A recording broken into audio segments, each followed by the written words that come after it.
آج سندھ میں معاشی بدحالی کا عروج ہے. آپ انڈسٹریز کو پانی نہیں دے رہے, آپ انڈسٹریز کو بجلی نہیں دے رہے, گیس نہیں دے رہے, روڈ نہیں بنا رہے. لوگ اپنی فیکٹریاں بند کر وہ پنجاب جاتے ہیں, ان کو فری میں پانی ملتا ہے, بجلی ان کو نان اسٹاپ ملتی ہے, گیس ان کو سستی ملتی ہے. لوگ یہاں سے کارخانے بند کر کے پنجاب میں جا کر, ایک ہی ملک میں مقابلہ ہو رہا ہے, ان کی کاسٹ آف ڈوئنگ بزنس وہاں پر کم ہے, پنجاب میں جا کر انڈسٹریز لگا رہے ہیں. اس بزنس مین کا کوئی نقصان نہیں ہو رہا, پیسے والے آدمی کا کوئی نقصان نہیں ہو رہا, اس کو بلکہ زیادہ پروفٹ ملنا شروع ہو جا رہا ہے. نقصان اس مزدور کا ہو رہا ہے جو اس یہاں فیکٹری میں کام کرتا تھا, نقصان اس چوکیدار کا, اس کلرک کا, اس گاڑی چلانے والے کا ہو رہا ہے جو اس فیکٹری میں کام کرتا تھا. سرکاری نوکری آپ دے نہیں رہے کراچی والوں کو, فیکٹریوں کو آپ تالے لگوا رہے ہیں, اور اس کے بعد رہی صحیح کسر, جو دکان کوئی کھول لے تو کراچی میں الگ سے کرونا آتا ہے, کراچی میں الگ سے کرونا کے لاک ڈاؤن کے احکامات آتے ہیں, ڈیٹ دے کر کرونا آتا ہے اور ڈیٹ دے کر کرونا چلا جاتا ہے. صبح کی ٹائمنگ سے آتا ہے, دکانوں کے کھلنے کی ٹائمنگ سے کرونا آتا ہے, دکانوں کی کھلنے کی ٹائمنگ سے جو ہے وہ کرونا چلا جاتا ہے. اس کراچی والوں کا صوبہ سندھ کی پیپلز پارٹی کی گورنمنٹ پر اتنا مسٹرسٹ ہو گیا ہے کہ یہ کوئی صحیح بات بھی بولیں ہمیں بالکل یہ یقین ہو گیا کہ یہ ہمارے دشمن ہیں,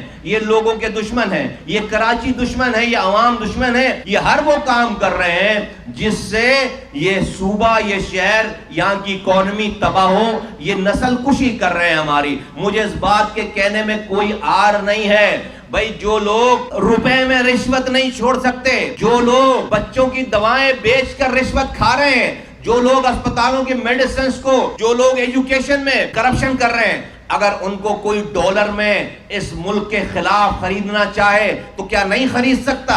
میرے پاس ثبوت نہیں ہے اس لیے نام نہیں لے رہا, لیکن مجھے خدشہ ہے کہ جو اقدامات ہیں وہ ملک دشمن اقدامات ہیں, اور کوئی بعید نہیں ہے جو یہ سندھ کے حکمران ہیں یہ ملک دشمن ایجنڈے پہ ہوں. جب یہ روپوں میں رشوت نہیں چھوڑتے تو یہ باہر سے آتے ہوئے ڈالر کیسے چھوڑیں گے؟ ان میں اتنا ظرف نہیں ہے کہ کوئی دشمن ملک ان کو ڈالر دے اور یہ کہیں کہ نہیں ہم تو محب وطن لوگ ہیں. ایک دفعہ انسان اگر اپنا ضمیر بیچ دے پھر وہ یہ نہیں دیکھتا کہ کس کے آگے اور کہاں بیچ رہا ہے. تو یہ کرپشن, یہ لوٹنے والے لوگ, مجھے کوئی بعید نہیں ہے کہ یہ ملک دشمن ایجنڈے پہ کسی دشمن سے پیسے لے کر, ڈالر لے کر یہ سارے اقدامات کر رہے ہوں, کیونکہ ان کا ہر قدم, ان کے ہر احکامات یہ سندھ کے لوگوں کو, خاص طور سے شہری علاقے کے لوگوں کو یہ ریاست سے دور کر رہے ہیں.